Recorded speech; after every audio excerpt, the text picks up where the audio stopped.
ఈ మూసి ప్రక్షాళన ఏదైతుందో దానికి ఇక్కడ కూర్చొని ఎవ్వరు కూడా వ్యతిరేకం కాదు. మూసి ప్రక్షాళన చేయాలి అనే మేము మొదటి నుంచి అంటున్నాం.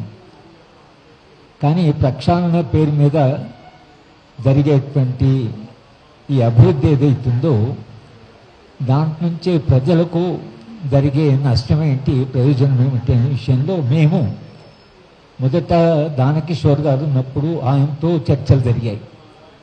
ఆ తర్వాత మంత్రులు, ఈసీసీ ప్రెసిడెంట్ వాళ్ళతో, ప్రజలు కూడా ఉన్నారు, వాళ్ళు మూసి బాధితులు కూడా ఉన్నారు. చాలాసేపు చర్చ జరిగింది. దాంట్లో వాళ్ళు ఇచ్చిన హామీలు తర్వాత తప్పకుండా ప్రజల పక్షాన్ని ఆలోచించమని చెప్తూ వచ్చారు.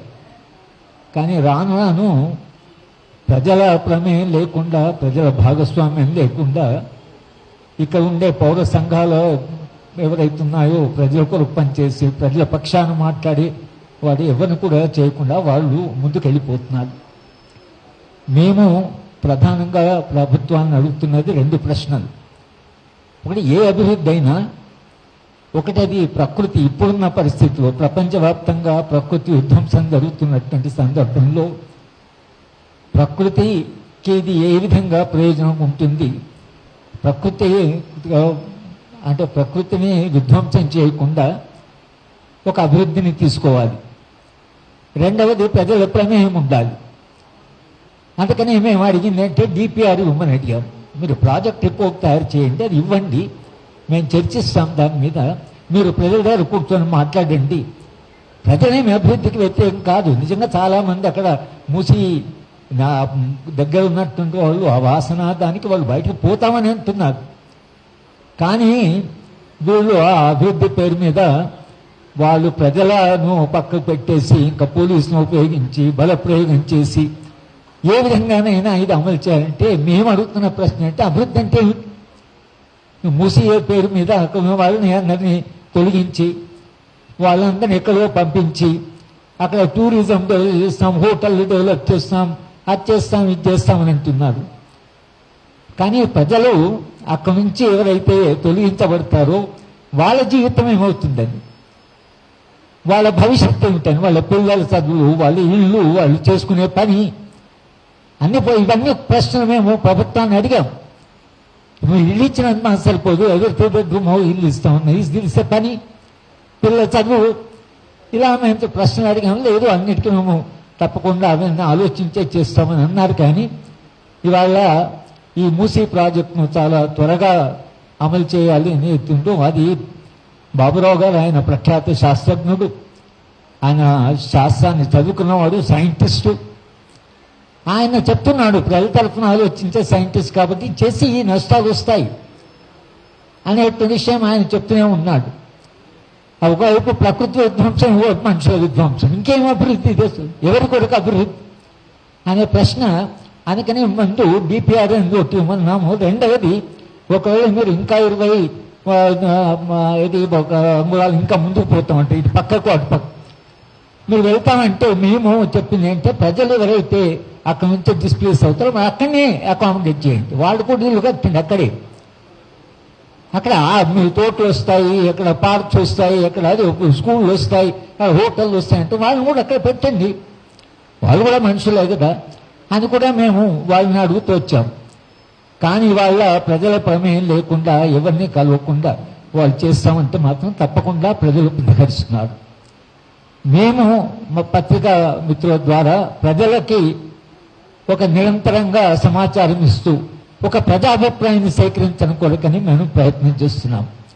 ఈ విషయం ప్రభుత్వానికి చెప్పాం, ప్రభుత్వ అధికారులకు చెప్పాం, మీ ద్వారా ప్రజలకు కూడా చెప్తూ మేము చెప్పే వల్ల ఒకటి ఏంటంటే మీరు ఈ ప్రాజెక్టును చెప్పు కాంట్రాక్టర్ల దృష్టి నుంచి ఆలోచించకండి, ఎవరికి లాభాలు వస్తాయని ఆలోచించకండి, ప్రజల ప్రయోజనం ఏంటని ఆలోచించండి. మొత్తం పట్టణానికి ఇవాళ పాశ్చాత్య దేశాల్లో థేమ్స్ నదిని చూసి తాను స్ఫూర్తి పొందని ముఖ్యమంత్రి గారు అంటున్నారు. ఇవాళ అదే యునైటెడ్ కింగ్డమ్ పరిస్థితి ఏమిటి? 40 డిగ్రీల వాళ్ళు విలువలో కొట్టుకుంటున్నారు లండన్ నగరంలో, ఎక్కడ పారిపోవాలని ఆలోచిస్తున్నారు. బాగానే ఉంది వాళ్ళ అభివృద్ధి. యూరోప్ అంతా వాళ్ళ విపరీతమైనటువంటి తీవ్రమైన సంక్షోభంలో ఉంది. అది వాతావరణంతో పాటు చేసి హైదరాబాద్లో మేము కొత్తగా వచ్చినప్పుడు 30-32 డిగ్రీలు ఉండేది, ఫ్యాన్ కూడా లేనటువంటి హైదరాబాద్ చూసాం మేము.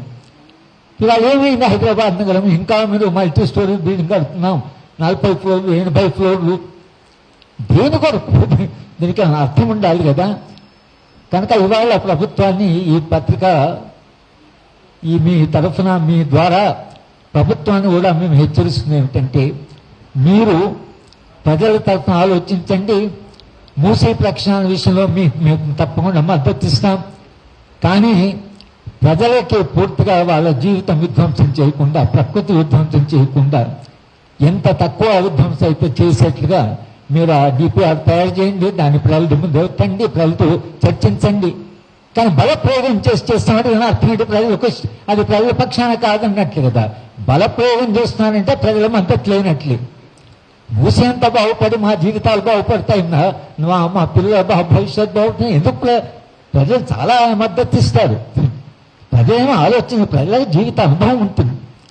కనుక ప్రజలతో చర్చించి ప్రజల దగ్గర కూర్చొని మీరు మూసి అభివృద్ధి ఏదైతుందో చర్చించిన తర్వాతే ప్రజల పక్షాన ఆలోచించి మీరు ఈ ప్రాజెక్ట్ డెవలప్ చేయాలనేటువంటి మేము ప్రభుత్వాన్ని చెప్పాము, ఇప్పుడు చెప్తున్నాం. లేకపోతే ఒక ప్రజా ఆందోళన తప్పదు. ప్రజలు ప్రతిఘటిస్తారు, ప్రతిఘటించే పోలీసులు ఉపయోగిస్తారు, దాని నుంచి వచ్చేటువంటి పర్యవసానాలు ఉంటాయి. అందుకనే ప్రభుత్వాన్ని మనం ముందుగానే హెచ్చరిస్తూ మీరు చాలా జాగ్రత్తగా ఆలోచించి మూసీ ప్రాజెక్టు ముందుకు పోవాలి. కానీ తొందరపై మేము పరిగెత్తామంటే మాత్రం దాన్ని ప్రజలు ప్రతిఘటిస్తారు అనేది కూడా మీరు దృష్టిలో ఉంచుకొని ఏ నిర్ణయం తీసుకున్నా మేమందరం ఎప్పుడు రమ్మని వస్తాం. మేము మాట్లాడమంటే మాట్లాడతాం, ఏమి సలహాలు మంచి సలహాలు ఇస్తాం. మీరేం చేద్దాం అనుకో మాకు చెప్పండి. దీనికి ఒక క్లారిటీ ఉండాలి. కానీ తొందరపడి ప్రాజెక్టు అమలు చేయడం అనేది అది ప్రభుత్వానికి మంచిది కాదు, అదే ప్రజలకైతే అసలే మంచిది కాదని మీ ద్వారా మేము చెప్పదలుచుకున్నాం. ఈ పత్రిక దీనికి వచ్చిన మీ మిత్రులందరూ కూడా మరోసారి ధన్యవాదాలు చెప్పి నేను